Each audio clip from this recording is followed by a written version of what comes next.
The Ohio State Buckeyes make light work of the Minnesota Golden Gophers 42-3.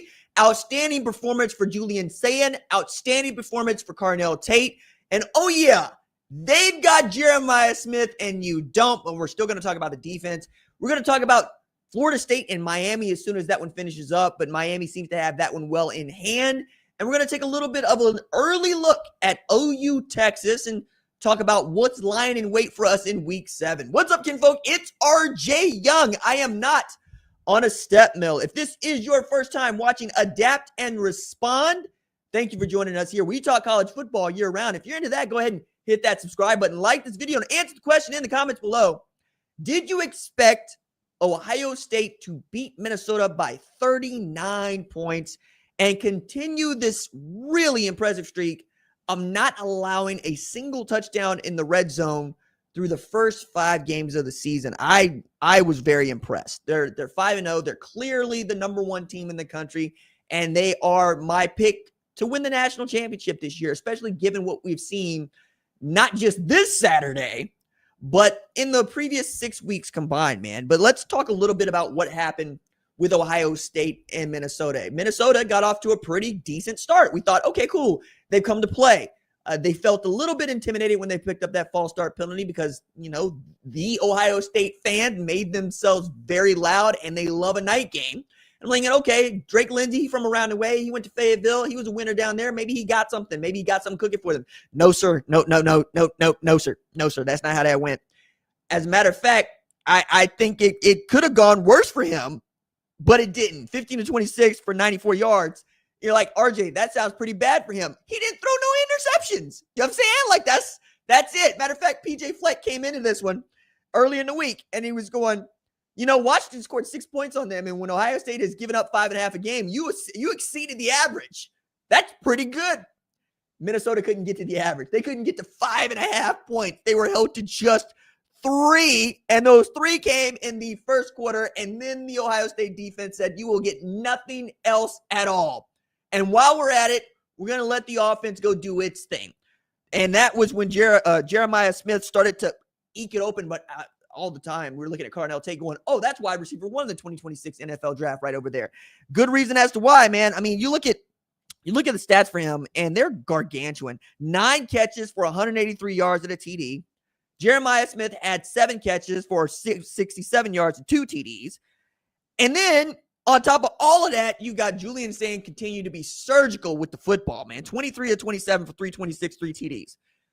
It is an open question as to which one of these players is going to be the representative for the Heisman Trophy at this pace. But, you know, given what we've seen from the rest of college football, I don't think it's out of a question that you could see both Jeremiah Smith and Julian Sayin represented for the Heisman Trophy, not unlike we saw Baker Mayfield and D.D. Westbrook in 2016, the year before Baker came back and won the Heisman Trophy. Julian Sayin also in his first year. I mean, could you ask for a better start for a new quarterback for the Buckeyes? Could you ask for a better start for Brian Hartline, who I still don't think is getting enough credit for what he has been able to do with this offense? Like, this is the best wide receiver coach in the country who is fast becoming a brilliant play caller, and we're just not giving the credit because we know that Ryan Day is the head coach and he had held the play sheet for so long. But when you look at what they're able to do to other teams and how they're able to find ways to both run the ball and throw the ball all over and up and down the yard, I got to think that guy is going to make the list of Broyles Award finalists if they want to put him up for it. But, you know, on the other side, you've got Matt Patricia, who's got the number 1 scoring defense in the country, and they're giving up nothing and not a nobody. They get Illinois next week. We'll talk about it. But for now, I think I got to be more impressed with what Matt Patricia's done with the Ohio State defense, only because he's in year 1. I mean, as an assistant at Ohio State, unlike Brian Hartline, and because he inherited a defense that was already the best in the country, and he's made it better.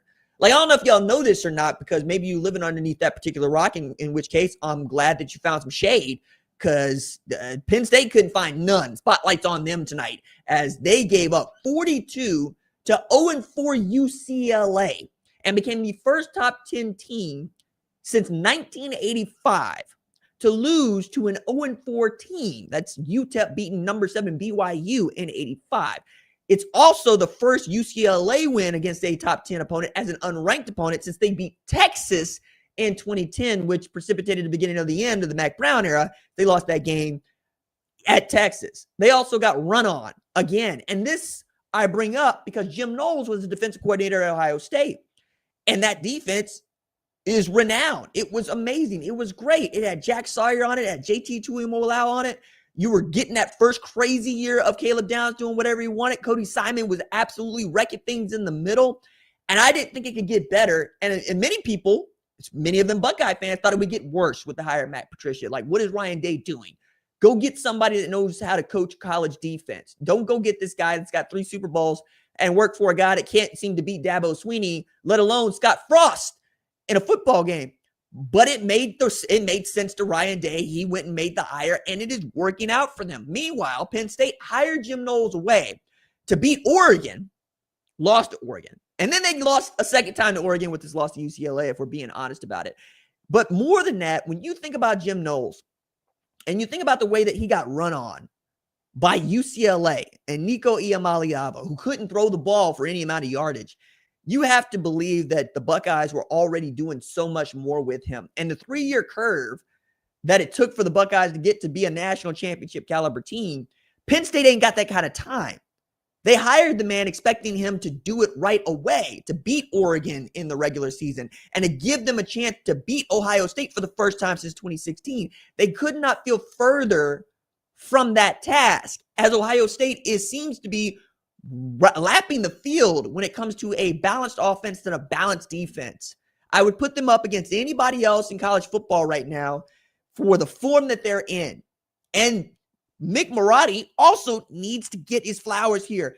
No significant injuries whatsoever to this Ohio State football team. And I realize that there's a lot of folks that root for Ohio State knocking on wood. You ain't got to do that because they're prepared. They're going out there. They're doing their injury prevention. And then, then there's Larry Johnson, senior's defensive line. Oh, my goodness, dude. Caden Curry, Caden McDonald.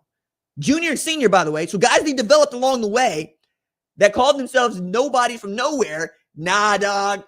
Y'all were next in line. Behind JT and Jack Sawyer, they had this assembly line continuing to go that goes all the way back to the Bosa brothers and then some. They just keep putting them out.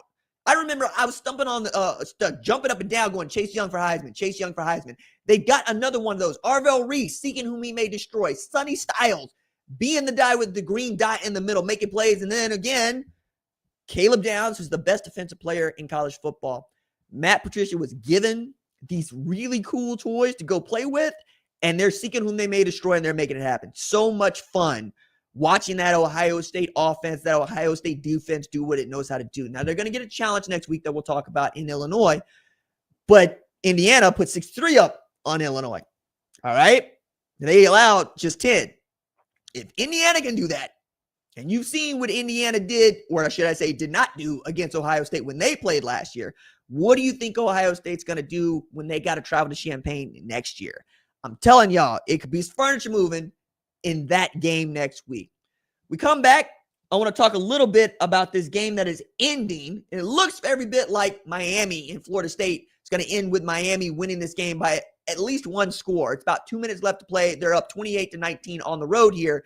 But we're going to take a short break, and we're going to start talking about the implications of a win for Miami and the implications of a loss for Florida State because, well, that's how it's beginning to look.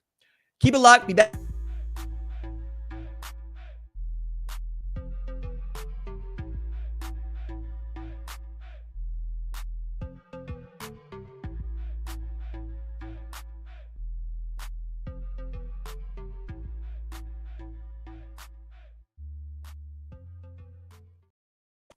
Back on Adapt and Respond with me, RJ Young, as we are watching the clock wind down for Miami and Florida State.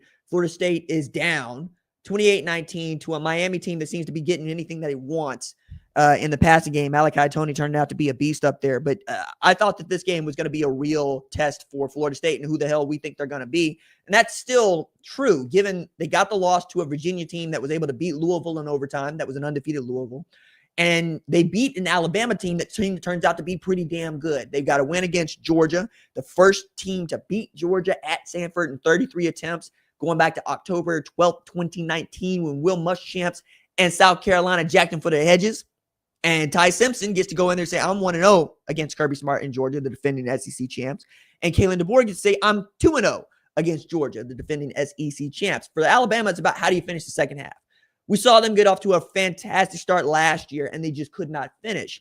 Let's see if some things have changed since Ryan Grubb became their offense coordinator. They got a great win against Vanderbilt today, 30-14, setting the world as it should be after taking a loss to number one team on the road in Nashville to Vanderbilt for a resetting of the board for Vanderbilt, who walked into this as a ranked team, might walk out of this as a ranked team, especially after what we saw from Texas and Penn State today and other teams being idle. But for Miami, this is a game that you needed to win going away, kind of like they are, for us to take you completely seriously as not just a contender for the ACC title, but a contender for the national championship. And there is a contingent of fan out there that I know remembers Miami versus Ohio State for the national championship almost 25 years ago. And that was fun. And I think that it could be fun again. Do I think that this Miami team is as talented as that Miami team? No, I do not. I certainly don't. However, Carson Beck has something brewing with Malachi Toney. When they're able to run the football, they look good running the football. Corey Heatherton has them humming on defense. I genuinely believe that defensive line rivals Ohio State's as the best in the entire country. And I'm putting Michigan at third. Basically, since they've moved Ja'Shawn Barner down to edge away from middle linebacker, they become more dominant in their defensive line approach. And we're going to continue to have these sorts of conversations as they keep beating people. But Florida State really needed to get this win for us to believe that they are well and truly on their way back to playing in the college football playoff.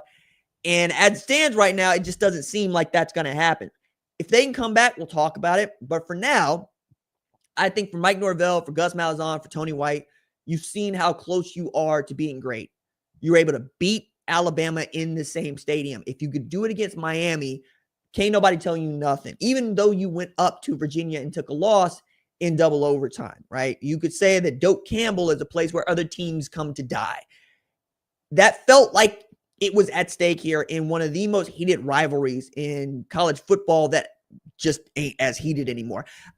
I don't mind telling you, when I was a teenager, hell, when I was 11, 12, 13, there was no bigger rivalry in college sports to me than Miami versus Florida State. All right? Florida State would win national championships, would contend for those things. Miami was getting there. And when Larry Coker took over, it's just, hey, don't mess up the ship. You know what I mean? Dennis Erickson had it humming for a little while. Butch had it humming for a little while. Jimmy got it really going, and Howard Schnellenberger got it going. But Bobby Bowden had been there through the entirety of it. From Deion Sanders to Peter Warrick to, damn it, they had Randy Moss, and they chose to redshirt him rather than play him. And I kept going, Danny Cannell, this is the only point that you've ever made that I agreed with. Y'all should have thrown Randy Moss's behind up out there. Can you imagine having Peter Warrick and Randy Moss at wide receiver? Some of y'all ain't old enough to remember, but some old heads in here, there's some unks in here like myself with a little white in our beards, a little white in our hair that are going, no. You didn't want to smoke with Peter Warrick. You didn't want to smoke with Randy Moss, and you didn't want to smoke with Charlie Ward. Hello. Heisman Trophy winner that chose to play basketball. Dog. Come on now. That's like RG3 winning the Heisman Trophy and then deciding he's going to run the 400-meter hurdles. I mean, it's not something you go see no more. We just don't do that.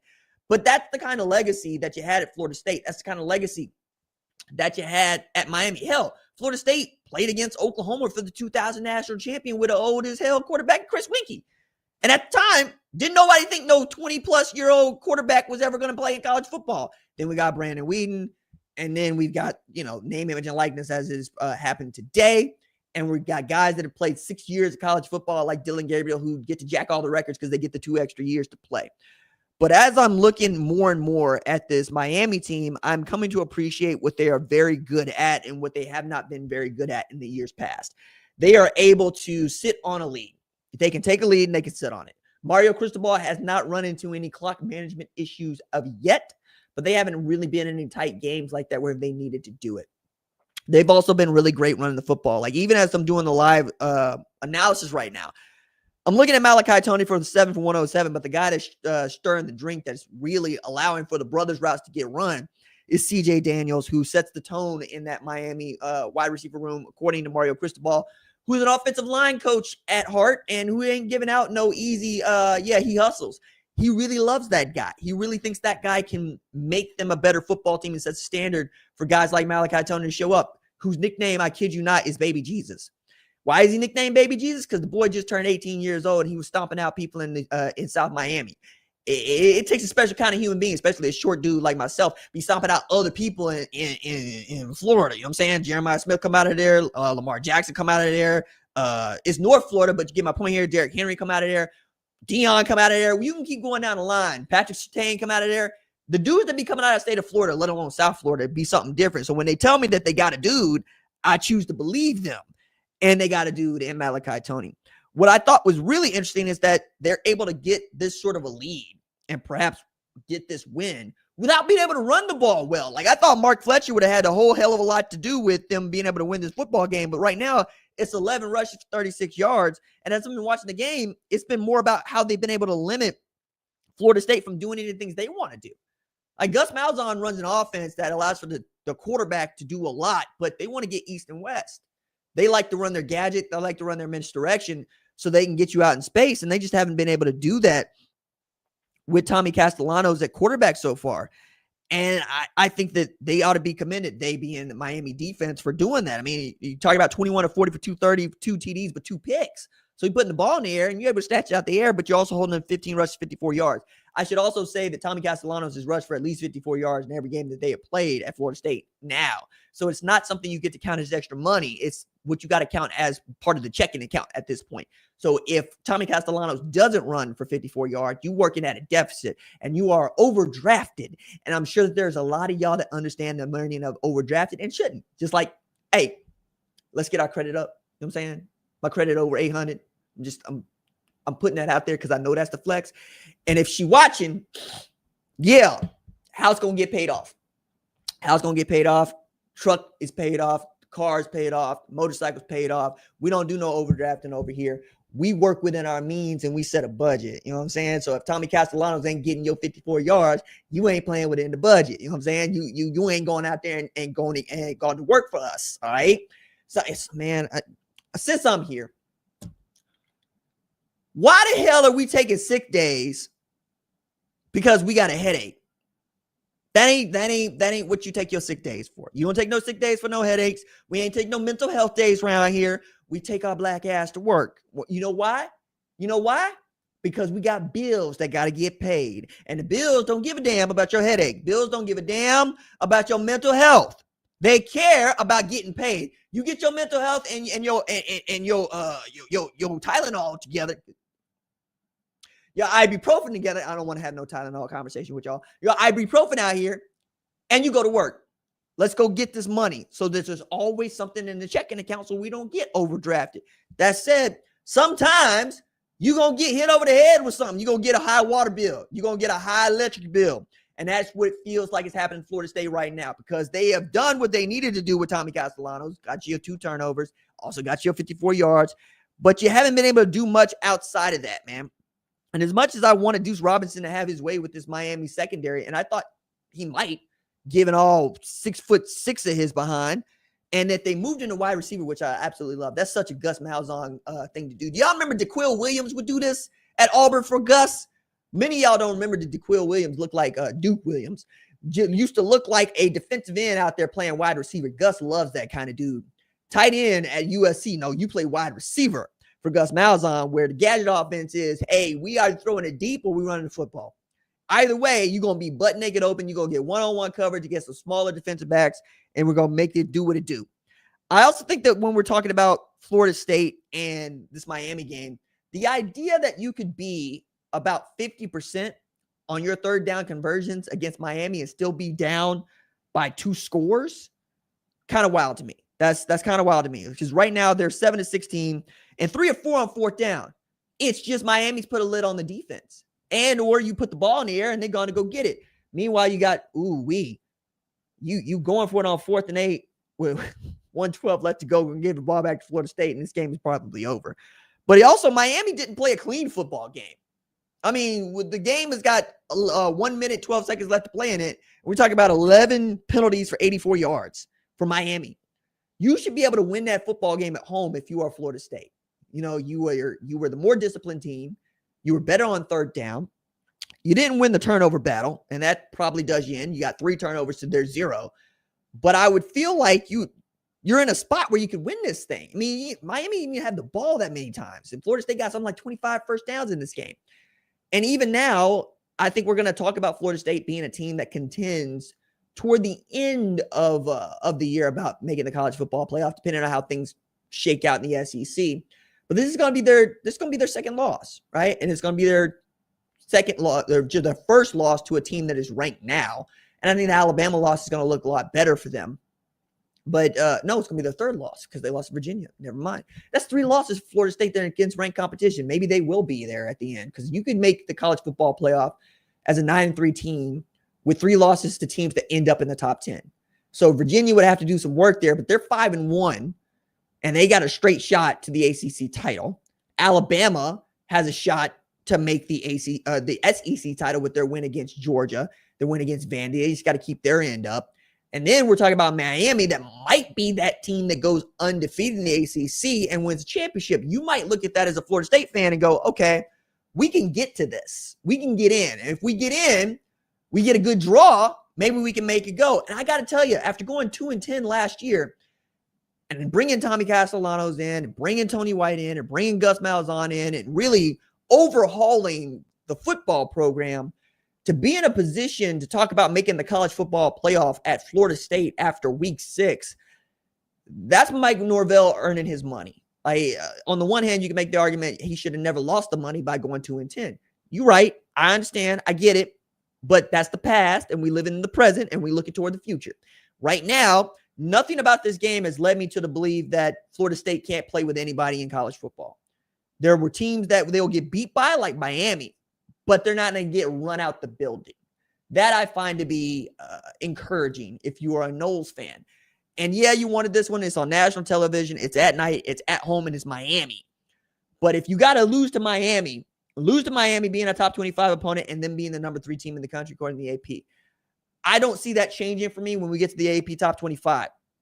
And to my top 25, I think the same 3 teams are going to be the same 3 teams for me.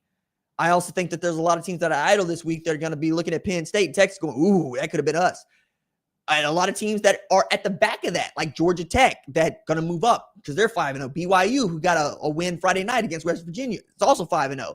Going to get some moving and shaking. Hell, Cincinnati got a great win against Iowa State, but is Iowa State still going to be a top 25 team? These are things that also help Florida State is what I'm saying, right? There's a world where all those teams like Iowa State, like Texas, like Penn State got wins today, and that really hurts Florida State in the AP rankings. The AP rankings are a really good indicator of just what we're going to make, what we're going to think about the college football playoff when that comes. But man, right now, you got to feel good about what it is that you've seen from Florida State. If you're a Florida State fan, you're going to take this L, 28-19, 35 seconds left to go, but it could be worse. It really could be. We come back, I'm going to take an early look at OU in Texas, and we got time.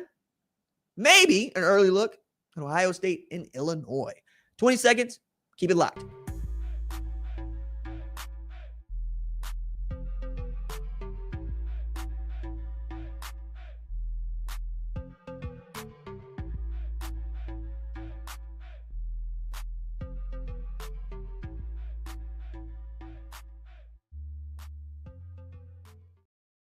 Back on Adapt and Respond with me, RJ Young. If you are new to the channel, hit that subscribe button, like the video, and answer the question in the comments below.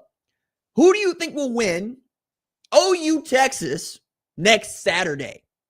Because right now, I got to tell y'all, I'm feeling real good. As the resident national and college football analyst that went to Oklahoma and likes to see Oklahoma do well and doesn't hurt my feelings none to see Texas take no L's. I got to tell you, it feels pretty good. It's like, hey, RJ, you acting like John Mateer is healthy. No, he ain't. But you know what? Oklahoma beat Kent State 44-0, and it's the 0 and not the 44 that I'm more interested in. had the really violent injury to Keontez Lewis, who quite literally hit his head on the brick wall at the back of the end zone. I've never liked it. I've always hated it. I've always been against it. They haven't removed it. Maybe they'll get around to removing it now that my man needed to go get checked out. X-rays are negative, and he was walking around. He had feeling all his extremities. But it could have been worse, and there is no reason for you to have a brick wall that close to any end zone. However, 44-0, you get the shutout, you get the takeaway and turnover on defense, okay? That makes Oklahoma the last team to get a takeaway for its defense in FBS, which is a wild stat because Oklahoma hadn't given up more than 17 points in any game this year. Scoring defense has been just amazing. But it also takes into account a Florida team that could not beat LSU, a Florida team that got run out by Miami, and a Florida team that lost South Florida, put the beat down on the Longhorns today at Ben Hill Griffin. They say it's the swamp, and they say it's the swamp because only Gators get out alive, and that's been, I don't know, man. I've seen some volunteers leave there.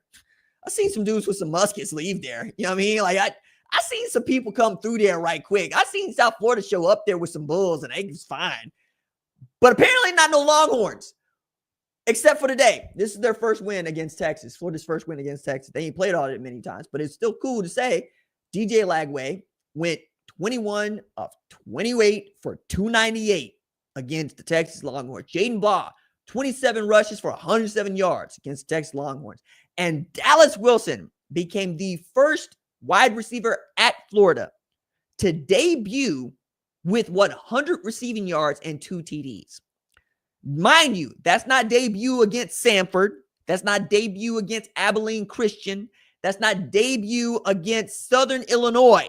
That is the university flagship of Texas that he did that against. And Pete Kwiatkowski's defense that he did that against. You got some real problems now. You got some real problems. You got some real problems because, yes, Michael Hawkins is out there trying to do his best job in the year, and I need him to stop because somebody tell that boy that throwing the ball sidearm is not his bag. I swear, that boy tried to throw at least 3 interceptions in this game. And if the Kent State players were better, they'd have picked him off. Your bag is to not turn the football over and run with it when they tell you, okay? Every now and again, you're going to get one-on-one opportunities with Deion Burks, with Keontez Lewis, with Isaiah Satanga, and you're going to hit them because you ain't got no other choice. Oklahoma ain't got no run game. Oklahoma ain't got to have no run game if you can't do nothing against the defense, dog. Forget Oklahoma's offense. We back to playing Oklahoma football now. You know what Oklahoma football was when Brent Venables was the linebackers coach? It was, we don't give a good damn how many points the offense scores. It's nice when we had Lincoln Riley. It's nice when we had Kevin Wilson. It's nice when we had Josh Heupel. They don't give a good damn, though, about how many points the offense is going to score. We got cool with it. It's fun seeing 40 points put up a game. You know what Oklahoma loves? Defense. Defense. Yo, y'all ran a wishbone, and we had the number 1 scoring defense. That's what Oklahoma does. We stop people from scoring. And now we have a defense that can stop people from scoring and can score with the ball. Or did you not see the scoop and score against Kent State? And Arch Manning looks rattled against Florida's defense. Now, Florida's defense is not bad, right? They've been pretty damn good on defense. They've just been sorry on offense. Oklahoma ain't sorry on offense. It's decent. It's better with John Mateer, but it's decent because the run game is just not kind of there. The run game has been John Mateer. And Brent Venables has already said, hey, I'm acting as if he's not going to be available for OU Texas, which is what he says after post-game at Kent State. And even if he had some inkling that it was going to be, why would he tell anybody that out loud? You know what I mean? I say that. I would, but that's because I walk around going, I don't give a damn what you know about us. We still going to beat the hell out of you. Come watch practice. Come watch what we put in. I have better players than you, and we will execute better than you. Come see us. I dare you. That's not how Brent Venables want to play the game. That's fine. But when you got a defense like what he's had, you get to just, I don't know. If he can go, he can go. If he can't, he can't. And he says, I got all this faith in Michael Hawkins. Well, dog, I don't. I'm just saying that if it comes down to Michael Hawkins got to go win the football game, Oklahoma's defense didn't do enough. That's what I'm saying. As much as I want to see Michael Hawkins go something like 16 to 28, making it easy, right? 16 to 28, 250, 70 yards on the ground. That wasn't going to happen. I didn't get to see that happen. Yeah, he threw the 3 TDs, but again, I wanted to see you beat up on Kent State because this is a bye week. That's what you paid Kent State to come down for here for, is for the bye week. So you get the bye week going into Texas. Okay? So now we have a Texas team that got its back against the wall. It's got the loss to Ohio State, which still looks good because Ohio State is so good. But this loss to Florida does not. And now you are a one-loss team in SEC play, which puts you really up against it and making the SEC championship. And more than anything else, and this is my global take on Texas right now, heading into the season, they are supposed to play for the national championship. As a matter of fact, I would have told you to have been Ohio State and Texas in the national championship game. That doesn't feel like it's going to happen at all. They feel as far away from playing in the national championship as any football team feels today. Matter of fact, make Texas and Penn State play each other just so we know which one of them is the worst. Because this is the first time since 1964 when two teams have been ranked at number 2 in the AP poll and have taken 2 losses before week 6. Been that long. That's how big an anomaly it is. But it also is one of the unintended consequences of the volatility of our sport, where you can have the transfer portal make you good or bad in a quick, fast, and in a hurry. And you can know that Arch Manning can't beat a good team. And that's really the thing, guys. Like, Oklahoma's a good football team. Show me the good football team that Arch Manning has been able to beat. And I realize some of y'all had been saying this all along, but I'm telling you that you're right. That's what I'm saying. He beat Mississippi State last year. They were not good last year. They're good this year, not last year. ULM, not good enough to beat them. You know, like you keep UTSA, not good enough to beat them. Ohio State, good enough to beat them, so they did. Florida is just as talented as Texas. They just weren't able to execute. And now we're getting into a spot where we're asking questions about how Steve Sarkisian is developing the rest of the team. And I don't think it's the rest of the team. I really don't. I think the defense is fine. They played poorly against Florida, but that's okay. That's going to happen. I think the offensive line is good. I think the running backs are good. I think he's got one of the better wide receiving cores in college football. I just don't think that he's got the reps to be a great quarterback right now. And that's where I was wrong, and I was too far ahead. But you know what? Same thing can be said about the folks that believed that Cade Klubnik was going to be a Heisman finalist, that DJ Lagway was going to be a Heisman finalist, that Garrett Nussmeier was going to be a Heisman finalist, and that Drew Aller was going to be a Heisman finalist. And I kid you not that Nico Iamaleava was going to be a Heisman finalist. In fact, right now, if you looked at the board, you probably got Julian Say and Jeremiah Smith in one way or another. You got John Mateer. You got Trinidad Chambliss at Ole Miss. And you got Dante Moore at Oregon. And dare I say it, you got Fernando Mendoza at Indiana. And oh, by the way, had he not gotten beat down 63-10, Luke Altmaier's in there, guys. Ty Simpson has worked his way into this. You know what I've figured out? I say I figured out. It's actually one of those things that I just believe. The more a quarterback plays college football, the better he's going to be. And there's a very simple reason as to why. Your lived experience informs your future choices, informs your present. So if you've seen the same set of circumstances enough to read and react, you're going to be better at it. But if you're seeing a different set of circumstances every time you go out, you're just not going to be okay. Like, I'm into cycling, right? And I've come to find out that I'm pretty good at some things and I'm not good at some others. But what I've been told over and over again is, as precocious as I seem to be on the bike, because I got a big aerobic engine and I know fitness and I can ride the bike, is that I still need time on the bike. And with time on the bike, I'm going to see all sorts of situations I'm going to find myself in. I was involved in a crash on Thursday. I'm going downhill and I'm out in front of the group. Dude is behind me too close. He overlaps the wheel.